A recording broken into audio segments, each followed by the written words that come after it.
हमारे साथ में शादी कर लीजिए। जैसे ही चले है याती तो देवयानी बोली, महाराज इतनी बात जैसे ही कही याती ने जवाब दिया, आप अपने पिता के पास में चलिएगा। ये पिता के पास में आई, सारी बात बताई है देवयानी ने शुक्राचार्य को। तो शुक्राचार्य ने विश्वकर्मा को बुलाया और विश्वकर्मा से कहा कि वो हम तेरे राज्य में नहीं रहेंगे।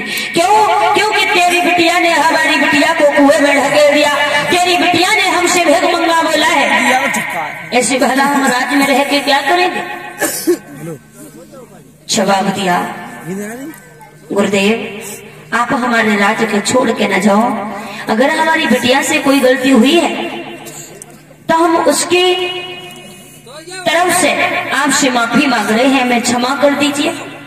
जवाब दिया, हम क्षमा नहीं कर सकते, हमारी बिटिया क्षमा कर सकती है। देवयानी से पूछा तो देवयानी ने कहा कि हम यात्री के साथ शादी कर रहे हैं और हम शर्मिष्ठा को तब माफ कर सकते हैं अगर ये हमारी दासी बन के हमारी ससुराल को चले तो। जवाब दिया, ठीक है, हमें तुम्हारी हर एक सजा मंजूर है। विश्वकर्मा ने जवाब दिया, बेटी वैसे तो तू एक राजा की बेटी थी, तेरी शादी हम बहुत अच्छे घर में करते, लेकिन तूने अपने हाथों से अपने पैरों में कुल्हाड़ी मार दी, चली जा, चले। जवाब दिया याती ने देवयानी से, देवयानी तुम हमारे साथ शादी कर रही हो लेकिन ये अच्छी बात नहीं है।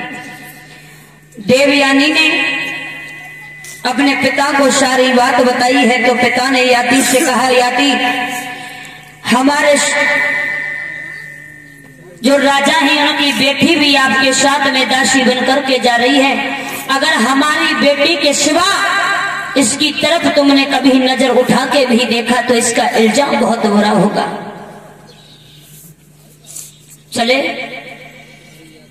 देवयानी के साथ में विवाह करके साथ में शर्मिष्ठा चली। प्रमाण ये मिला भैया कि देवयानी के गर्भ से 2 बेटों का जन्म हुआ और शर्मिष्ठा के गर्भ से 3 बेटों का जन्म हुआ।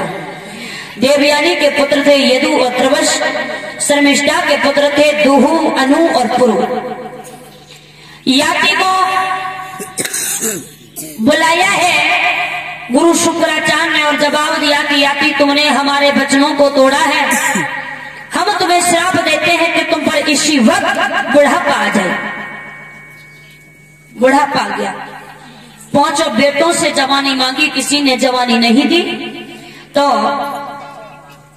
जो देवयानी का बेटा था यदु, उसने जवानी दी है, कुछ समय तक राज्य किया, उसके बाद जवानी वापस दी और भगवान का भजन करने को ये जंगल में चले गए। बोले बंधु भगवान की।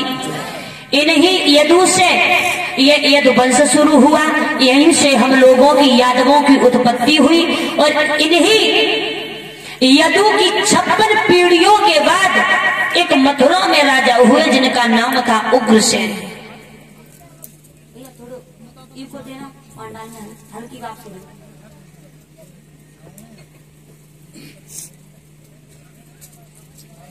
मेरे कथा प्रेमी भक्तों,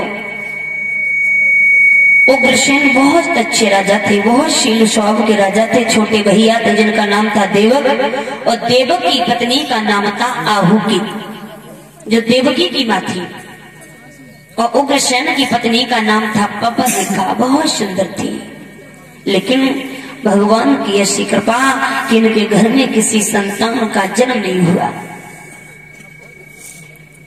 एक बार पवन रेखा ने कहा, महाराज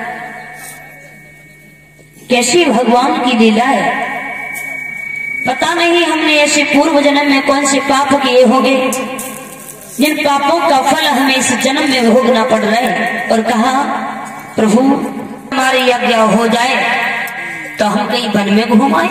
जवाब दिया, बिल्कुल, आप अपनी सहेलियों को साथ में लो, अकेले मत जाना और सहेलियों के साथ में चले जाओ।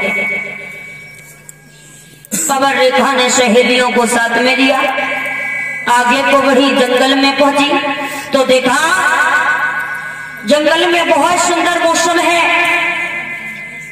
फूलों पर भंवरा निवास कर रही रहे हैं, बहुत सुंदर फुलवारी खड़ी है, आगे को बढ़ती चली जा रही है अपनी सहेलियों के साथ में। लेकिन भगवान की ऐसी कृपा, उसी समय बहुत तेजी से एक तूफान आ गया, और जैसे तूफान आया पवन रेखा की जो संग की सहेलियां थी वो पवन रेखा से बिछुड़ गई।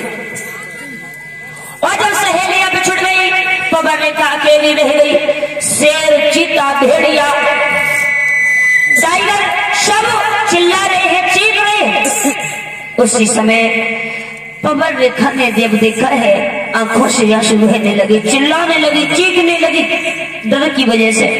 उसी समय एक ध्रुव नाम का राक्षस उग्रसेन का रूप धारण कर किया गया और कहा